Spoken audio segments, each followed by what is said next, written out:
Cette nuit je n'ai pas pu dormir. Le Mistral était en colère, et les éclats de sa grande voix m'ont tenu éveillé jusqu'au matin.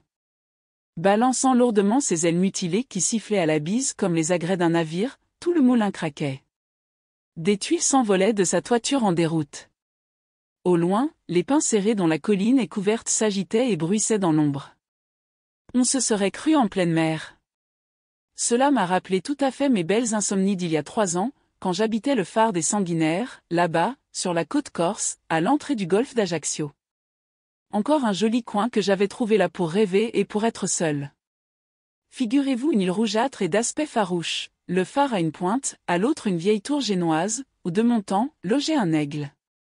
En bas, au bord de l'eau, un lazaret en ruine, envahi de partout par les herbes, puis, des ravins, des maquis, de grandes roches, quelques chèvres sauvages, de petits chevaux corses gambadant la crinière au vent, enfin là-haut, tout en haut, dans un tourbillon d'oiseaux de mer, la maison du phare, avec sa plateforme en maçonnerie blanche, où les gardiens se promènent de long en large, la porte verte en ogive, la petite tour de fonte, et au-dessus la grosse lanterne à facettes qui flambeau. Soleil et fait de la lumière même pendant le jour. Voilà l'île des Sanguinaires, comme je l'ai revue cette nuit, en entendant ronfler mes pins. C'était dans cette île enchantée qu'avant d'avoir un moulin j'allais m'enfermer quelquefois, lorsque j'avais besoin de grand air et de solitude. Ce que je faisais ? Ce que je fais ici, moins encore. Quand le Mistral ou la Tramontane ne soufflait pas trop fort, je venais me mettre entre 2 roches au ras de l'eau, au milieu des goélands, des merles, des hirondelles, et j'y restais presque tout le jour dans cette espèce de stupeur et d'accablement délicieux que donne la contemplation de la mer. Vous connaissez, n'est-ce pas, cette jolie griserie de l'âme ? On ne pense pas, on ne rêve pas non plus. Tout votre être vous échappe, s'envole, s'éparpille.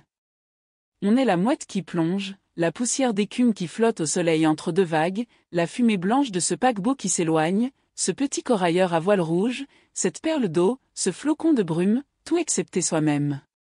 Pouh ! Que j'en ai passé dans mon île de ces belles heures de demi-sommeil et d'éparpillement.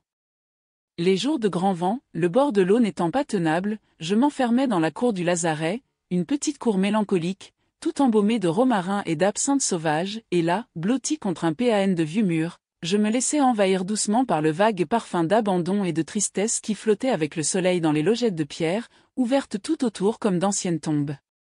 De temps en temps un battement de porte, un bond léger dans l'herbe, c'était une chèvre qui venait brouter à l'abri du vent.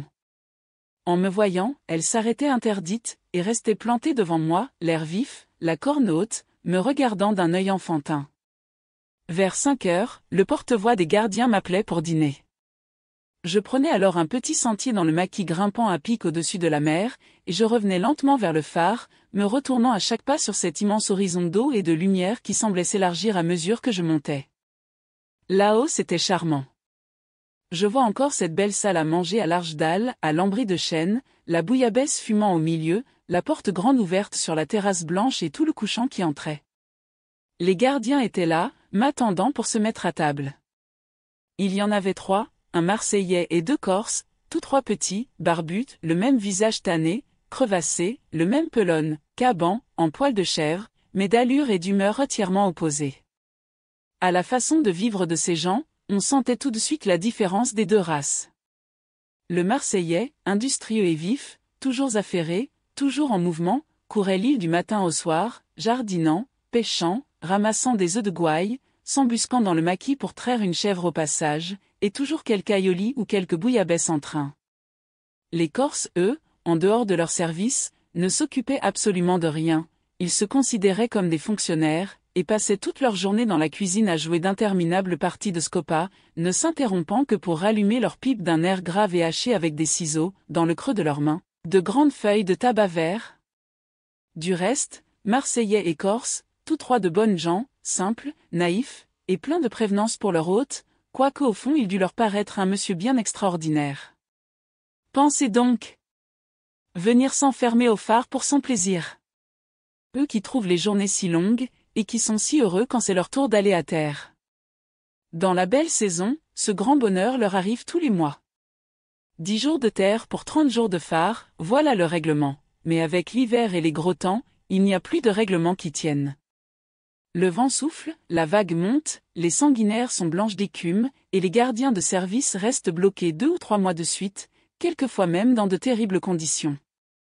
Voici ce qui m'est arrivé, à moi, monsieur, me contait un jour le vieux Bartoli, pendant que nous dînions, voici ce qui m'est arrivé il y a 5 ans, à cette même table où nous sommes, un soir d'hiver, comme maintenant.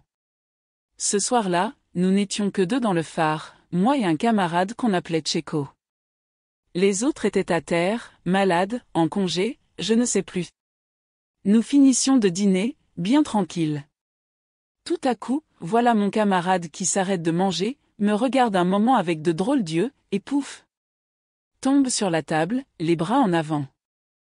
Je vais à lui, je le secoue, je l'appelle. Oh! Tché! Oh tché! Rien. Il était mort. Vous jugez quelle émotion?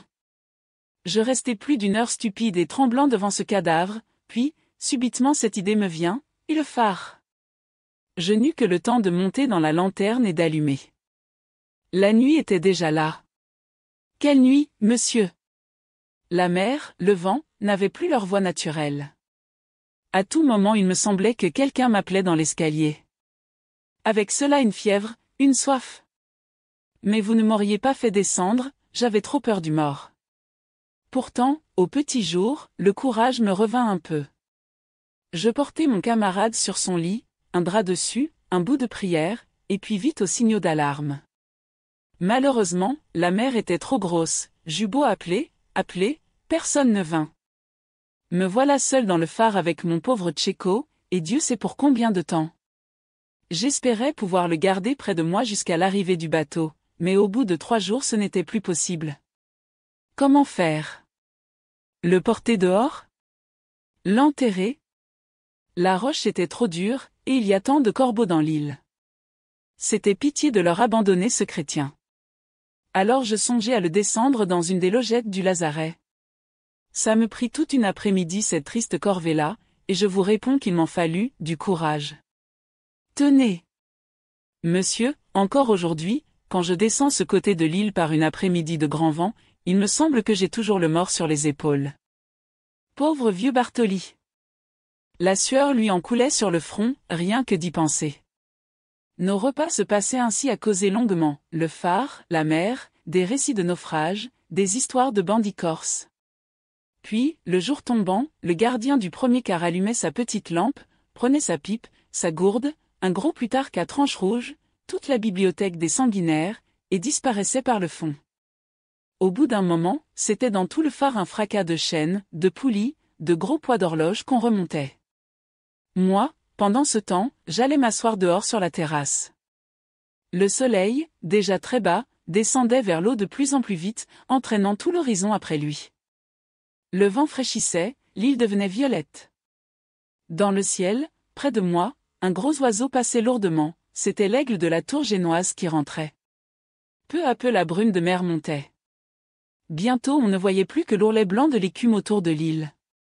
Tout à coup, au-dessus de ma tête, jaillissait un grand flot de lumière douce. Le phare était allumé. Laissant toute l'île dans l'ombre, le clair rayon allait tomber au large sur la mer, et j'étais là perdu dans la nuit, sous ces grandes ondes lumineuses qui m'éclaboussaient à peine en passant. Mais le vent fraîchissait encore. Il fallait rentrer. À tâtons, je fermais la grosse porte, j'assurais les barres de fer, puis, toujours tâtonnant, je prenais un petit escalier de fonte qui tremblait et sonnait sous mes pas, et j'arrivais au sommet du phare. Ici, par exemple, il y en avait de la lumière. Imaginez une lampe carcelle gigantesque à 6 rangs de mèches, autour de laquelle pivotent lentement les parois de la lanterne, les unes remplies par une énorme lentille de cristal, les autres ouvertes sur un grand vitrage immobile qui met la flamme à l'abri du vent. En entrant j'étais ébloui. Ces cuivres, ces étains, ces réflecteurs de métal blanc, ces murs de cristal bombé qui tournaient, avec des grands cercles bleuâtres, tout ce miroitement, tout ce cliquetis de lumière, me donnait un moment de vertige. Peu à peu, cependant, mes yeux s'y faisaient, et je venais m'asseoir au pied même de la lampe, à côté du gardien qui lisait son plutarque à haute voix, de peur de s'endormir. Au dehors, le noir, l'abîme. Sur le petit balcon qui tourne autour du vitrage, le vent court comme un fou, en hurlant. Le phare craque, la mer ronfle. À la pointe de l'île, sur les brisants, les lames font comme des coups de canon. Par moments un doigt invisible frappe au carreau, quelque oiseau de nuit, que la lumière attire, et qui vient se casser la tête contre le cristal.